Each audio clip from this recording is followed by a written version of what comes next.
महाराष्ट्र लोकसेवा आयोगातर्फे घेण्यात आलेल्या राज्यसेवा मुख्य परीक्षा 2024चा अंतिम निकाल बुधवारी प्रसिद्ध झाला. सोलापूरच्या विजय लामकाणे यांनी राज्यातून प्रथम क्रमांक पटकावला असून आरती जाधव महिला वर्गातून अव्वल ठरले आहेत.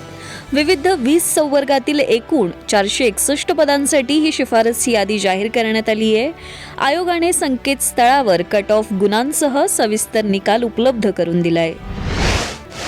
उन्हाळी सुट्ट्यांच्या पार्श्वभूमीवर राज्य परिवहन महामंडळाने एसटीच्या तिकीट दरात 10% भाडेवाढ जाहीर केली आहे. परिवर्तनशील भाडेवाढ सूत्रानुसार ही वाढ 15 एप्रिल ते 15 जून 2026 या कालावधीत लागू राहील. विशेषतः साध्या बस गाड्यांसाठी ही दरवाढ करण्यात आली असून वाढत्या गर्दीच्या काळात महसूल वाढवण्याचा महामंडळाचा उद्देश आहे. मात्र मासिक पासधारक आणि विद्यार्थ्यांना या भाडेवाढीतून दिलासा देण्यात आलाय. निम-आराम, शिवनेरी आणि ई बसच्या दरात कोणताही बदल झालेला नाहीये. इंधन दरवाढ आणि देखभाल खर्चामुळे हा निर्णय घेतल्याचं प्रशासनाने स्पष्ट केलंय. शिवसेना नेते संजय राऊत यांनी पंतप्रधान नरेंद्र मोदींवर सडकून टीका करत इराण-इस्रायल अमेरिका संघर्षात भारताची भूमिका दुय्यम ठरल्याचा आरोप केलाय. इराणने महासत्तांसमोर न झुकता दिलेला लढा कौतुकास्पद असल्याचं सांगत युद्धातील मध्यस्थीचे श्रेय पाकिस्तानला मिळणं हे मोदींचं सर्वात मोठं अपयश असल्याचं त्यांनी म्हटलंय. ज्या पाकिस्तानला आपण दलाल राष्ट्र म्हणतो त्यांचे आभार डोनाल्ड ट्रम्प मानत असतील तर ही भारतासाठी लाजिरवाणी बाब आहे. विश्वगुरूंची भूमिका केवळ राजकीय विरोधकांवर टीका करण्यापुरतीच मर्यादित राहिल्याने भारताची प्रतिष्ठा रसातळाला गेल्याचा प्रहार राऊत यांनी केला. भारतीय रिझर्व्ह बँकेने चालू आर्थिक वर्षाच्या पहिल्या पतधोरण बैठकीत रेपो दर 5.25% स्थिर ठेवण्याचा महत्त्वपूर्ण निर्णय घेतलाय. गव्हर्नर संजय मल्होत्रा यांनी बुधवारी या निर्णयाची घोषणा केली, ज्यामुळे सर्वसामान्य कर्जदारांना मोठा दिलासा मिळाला असून गृह आणि वाहन कर्जाचे हप्ते वाढणार नाहीयेत. 2025 वर्षात आरबीआयने आतापर्यंत 4 वेळा व्याजदरात एकूण 1.25% कपात केली आहे. फेब्रुवारीमध्ये 6.5% सुरू झालेली ही कपात डिसेंबर अखेर 5.25% खाली आली आहे. महागाई नियंत्रणात येत असल्याने आणि आर्थिक विकासाला गती देण्यासाठी बँकेने हा सावध पवित्रा घेतला असून यामुळे बाजारात पैशांचा ओघ सुरळीत राहण्यास मदत होणार आहे.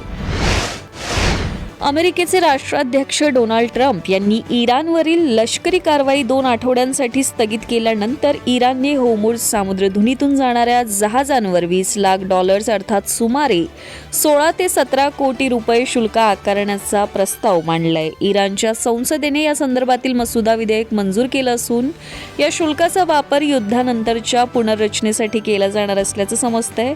पाकिस्तानच्या मध्यस्थीने ट्रम्प यांनी ही युद्धबंदीची मुदत वाढवली असून इराणने अमेरिकेसमोर 10 कलमी प्रस्ताव ठेवलाय. यामध्ये सर्व निर्बंध हटवणे आणि लष्करी माघारीची मागणी करण्यात आली असली तरी अटी मान्य होईपर्यंत युद्ध अधिकृतपणे संपणार नसल्याचं इराणने स्पष्ट केलंय. अमेरिका आणि इराणमधील 2 आठवड्याच्या युद्धविरामाच्या वृत्ताने भारतीय शेअर बाजारात बुधवारी ऐतिहासिक तेजी पाहायला मिळाली. जागतिक बाजारातील सकारात्मक संकेत आणि कच्च्या तेलाच्या किमतीत झालेल्या घसरणीमुळे गुंतवणूकदारांनी चौफेर खरेदी केली. व्यवहाराच्या शेवटी सेन्सेक्स 2,946 अंकांच्या भरघोस वाढीसह 77,562 वर बंद झाला तर निफ्टीने 873 अंकांची झेप घेत 23,997 चा स्तर गाठला. या एकाच दिवसाच्या उसळीमुळे BSE मधील कंपन्यांच्या बाजारभावात 16 लाख कोटी रुपयांची वाढ झाली आहे. बँकिंग, ऑइल मार्केटिंग आणि एअरलाईन क्षेत्रातील शेअर्समध्ये मोठी वाढ दिसून आली तर इंडिगो आणि L&T या कंपन्यांचे समभाग सर्वाधिक वधारले आहेत. भारतीय बाजारपेठेत स्मार्टफोनच्या किमतीत मोठी वाढ झाली असून सॅमसंग, विवो आणि शाओमी यांसारख्या दिग्गज कंपन्यांनी आपल्या दरात 40% वाढ केली आहे. जागतिक स्तरावर मेमरी चिप्सचा तुटवडा आणि AI तंत्रज्ञानाची वाढती मागणी यामुळे उत्पादनाचा खर्च 50 ते 60% वाढलाय.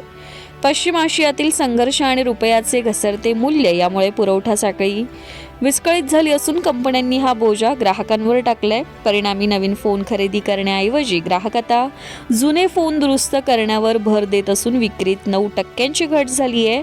आगामी काळात ही दरवाढ कायम राहण्याची चिन्ह आहेत.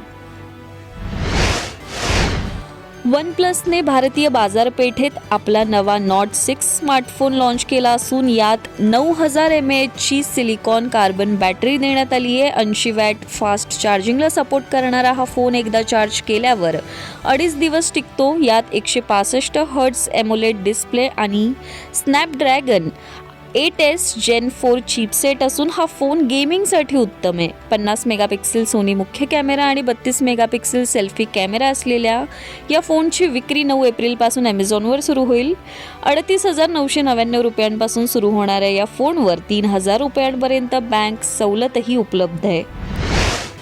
अभिनेत्री जान्हवी कपूरचा बॉयफ्रेंड आणि उद्योजक शिखर पहारिया सध्या त्याच्या औदार्यामुळे चर्चेत आलाय. रस्त्यावर कचरा वेचून उदरनिर्वाह करणाऱ्या मुकेश महादेव या गायकाचा व्हिडिओ सोशल मीडियावर व्हायरल झाल्यानंतर शिखरने त्याची भेट घेतली. यावेळी मुकेशकडे स्वतःचा फोन नसल्याचं समजताच शिखरने त्याला तातडीने आयफोन भेट दिला. केवळ आर्थिक मदतच नव्हे तर शिखरने मुकेशला राहण्याची सोय, हक्काचा रोजगार आणि सॉन्ग अल्बममध्ये गायनाची संधी देण्याचं वचनही दिलंय.